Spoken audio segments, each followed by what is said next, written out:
Bismillahirrahmanirrahim. Assalamualaikum warahmatullahi wabarakatuh.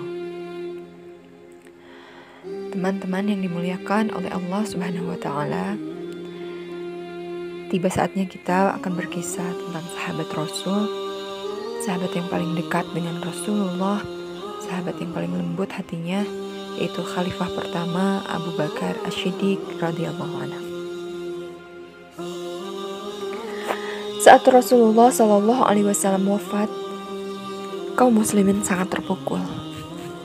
Banyak orang yang tidak bisa menerima.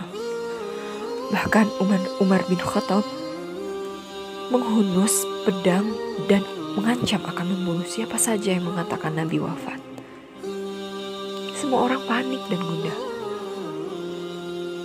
Betapa tidak, sang junjunan telah pergi untuk selama-lamanya. Dalam situasi seperti itu, Abu Bakar As-Siddiq, sahabat Nabi yang terkenal sangat lembut hatinya, hadir dan menyelamatkan akidah kaum muslimin. Abu Bakar berkata, barang siapa yang menyembah Muhammad, ketahuilah sesungguhnya Muhammad telah wafat, dan barang siapa yang menyembah Allah, sesungguhnya dia maha hidup dan tak akan pernah mati. Pada awal-awal tahun kepemimpinan Khalifah pertama Abu Bakar As-Siddiq, beliau menghadapi persoalan politik yang sangat hebat. Bahkan munculnya banyak nabi palsu pada zaman itu.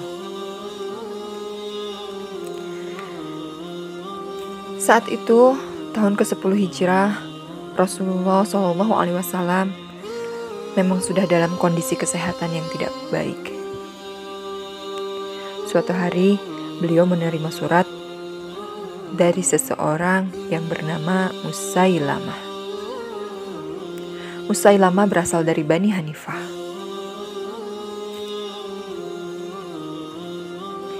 Musailamah sendiri bukanlah sosok yang asing bagi Rasulullah SAW.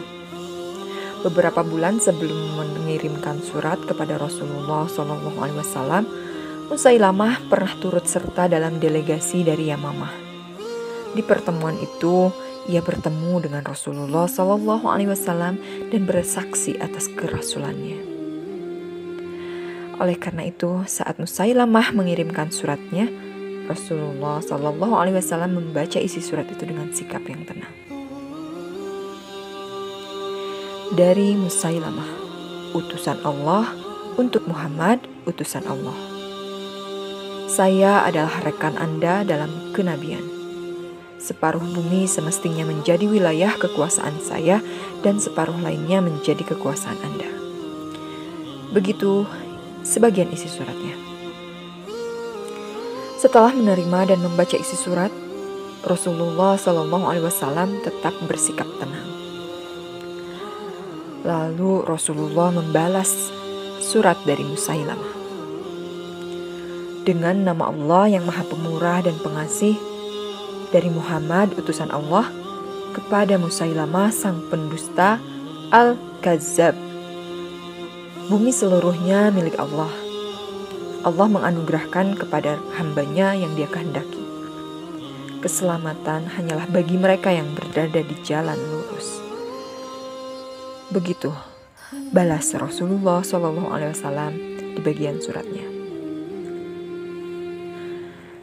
Selepas Rasulullah SAW wafat, kekhalifahan dipegang oleh Abu Bakar As-Siddiq. Pada zaman itu pula, mereka yang mengaku Nabi semakin berani memunculkan diri. Mereka mengatur strategi untuk menggulingkan kekhalifahan Abu Bakar As-Siddiq. Namun Khalifah tidak tinggal diam. Ia mengambil keputusan untuk memerangi para nabi palsu itu. Perang pertama dilakukan kepada Qais bin Abdi Yagud. Qais adalah bekas pimpinan pasukan Ahwan al-Insan. Ia lalu kemudian mengaku dirinya sebagai nabi. Untuk menghancurkan gerakan Qais bin Abdi Yagud, Khalifah Abu Bakar As-Siddiq menugaskan Ikram bin Amr. Dengan bantuan pasukan kaum muslim yang dipimpin Muhajirin bin Umayyah, pasukan Qais bin Abdi Yaguts sangat mudah ditaklukkan.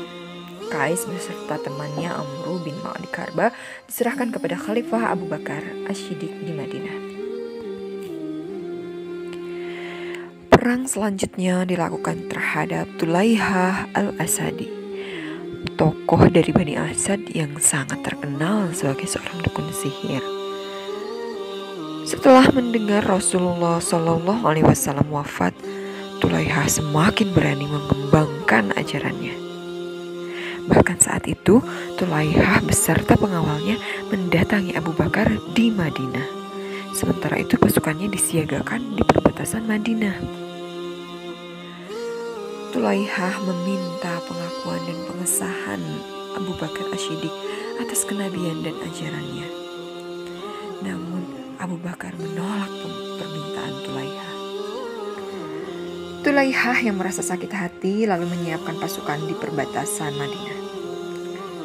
Khalifah Abu Bakar telah mengetahui rencana jahat Tulaihah al-Asadi, dan malam itu juga memerintahkan Khalid bin Walid untuk menyiapkan pasukan muslimin agar melakukan serangan mendadak.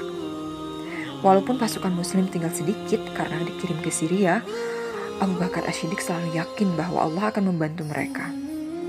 Sang khalifah sangat mengingat jelas firman Allah dalam Al-Quran surat Al-Anfal ayat 9. A'udzu billahi minasyaitonir rajim. إذ تستغيثون ربكم فاستجاب لكم أني ممدكم بألف من الملائكة مردفين.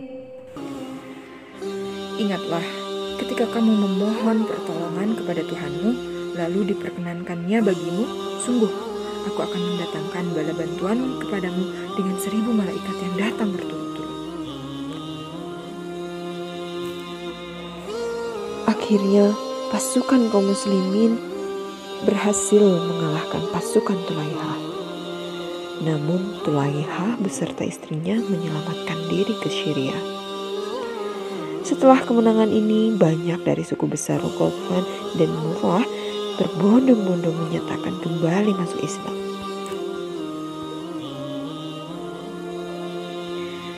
Perang berikutnya dilakukan terhadap pasukan Nabi palsu, yaitu Musailamah al-Kadzdzab. Saat itu Musailamah telah memperkuat gerakannya. Bahkan ia menikahi Sajjah bin Al-Haris bin Suaid bin Al-Ghufan, seorang wanita dari suku Tamim, yang juga dirinya mengaku sebagai nabi. Pasukan dan pengikut Musailamah saat itu adalah sekitar 40.000 orang. Abu Bakar Asy-Syiddiq mengirimkan pasukan di bawah pimpinan Ikram bin Amr bin Hisham. Abu Bakar khawatir melihat pasukan Ikram yang sedikit. Maka dari itu, ia juga memerintahkan seluruh pasukan Khalid bin Walid untuk membantu mengepung Musailamah. Khalid bin Walid ditunjuk sebagai pemimpin seluruh pasukan muslim kala itu. Pertempuran dahsyat pun terjadi. Pasukan Musailamah dapat dihancurkan. Musailamah akhirnya tewas. Melihat Musailamah terbunuh oleh pasukan muslim, tokoh-tokoh suku Bani Hanifah berbalik mengakui kekhalifahan Abu Bakar Asy-Syiddiq radhiyallahu anhu. Demikianlah kisah munculnya nabi palsu pada kekhalifahan Abu Bakar Asy-Syiddiq radhiyallahu anhu. Kisah selanjutnya bisa teman-teman baca pada buku 64 Sahabat Teladan Utama.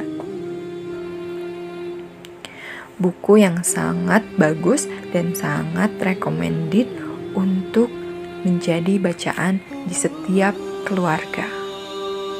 Selamat belajar, selamat membaca, selamat mempelajari sirah nabawiyah juga sahabat dan keluarga Rasulullah. Terima kasih atas perhatian. Assalamualaikum warahmatullahi wabarakatuh.